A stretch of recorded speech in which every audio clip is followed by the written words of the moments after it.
ತೇಲುತ್ತದೆ ಮುಳುಗುತ್ತದೆ ಎಂದು ಈಗ ನಮ್ಮ ಫ್ರೆಂಡ್ಸ್ ಹೇಳುತ್ತಾಳೆ. ಫ್ರೆಂಡ್ಸ್, ಇಲ್ಲಿ ಈ ಪ್ರಯೋಗಕ್ಕಾಗಿ ವಸ್ತುಗಳಿವೆ. ಒಂದು ಪುಟ್ಟಿ ನೀರಿದೆ, ಕಲ್ಲು ಮತ್ತು ಕಿತ್ತಾಳೆ ಹಣ್ಣು ಇದೆ. ಕಲ್ಲನ್ನು ನೀರಲ್ಲಿ ಹಾಕಿದಾಗ ತೇಲುತ್ತದೆ ಮುಳುಗುತ್ತದೆ. ಕಿತ್ತಾಳೆ ಹಣ್ಣನ್ನು ನೀರಿನಲ್ಲಿ ಹಾಕಿದಾಗ ತೇಲುತ್ತದೆ ಮುಳುಗುತ್ತದೆ. ಓಕೆ ಫ್ರೆಂಡ್ಸ್, ನೀವು ಹೇಳಿದರು ಸರಿ. ಮುಂದಿನ ನಮ್ಮ ಫ್ರೆಂಡ್ಸ್ ಹೇಳುತ್ತಾಳೆ. ಇದೇ ಹಣ್ಣನ್ನು ಸಿಪ್ಪೆಯನ್ನು ತೆಗೆದಾಗ ಇದರಲ್ಲಿ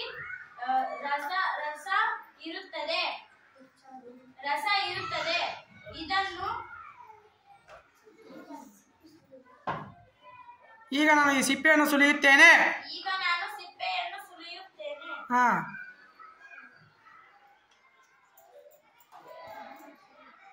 ಮಾತಾಡ್ಕೊಂತ ಸುಲಿರಿ. ನೋಡಿ, ಈಗ ಸಿಪ್ಪೆ ಸುಲಿತಾ ಇದ್ದೇವೆ. ಹಾ ಫ್ರೆಂಡ್ಸ್, ನೋಡಿ, ಈಗ ಸಿಪ್ಪೆಯನ್ನು ಅಷ್ಟು ತೆಗೆದಿದ್ದೇನೆ. ಈಗ ನೀರಲ್ಲಿ ಹಾಕುತ್ತೇನೆ. ಇದು ಮುಳುಗುತ್ತದೆಯೋ ತೇಲುತ್ತದೆ?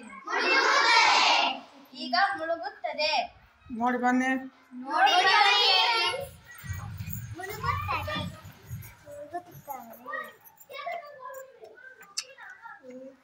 ಓಕೆ ಫ್ರೆಂಡ್ಸ್, ನೀವೆಲ್ಲ ನೋಡಿದ್ದೀರಾ?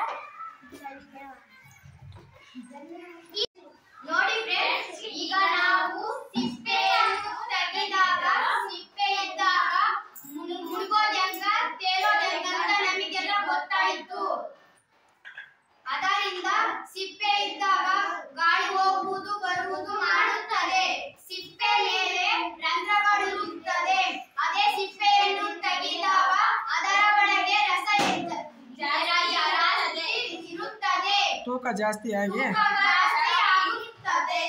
ಈ ರೀತಿಯಾಗಿ ಸಿಪ್ಪೆ ಇದ್ದಾಗ ಮುಳುಗುತ್ತದೆ, ಸಿಪ್ಪೆ ಇಲ್ಲದಾಗ ಹೇಳ್ರಿ ಹೆಂಗ್ ಹೇಳ್ತೀರಿ? ಸಿಪ್ಪೆ ಇದ್ದಾಗ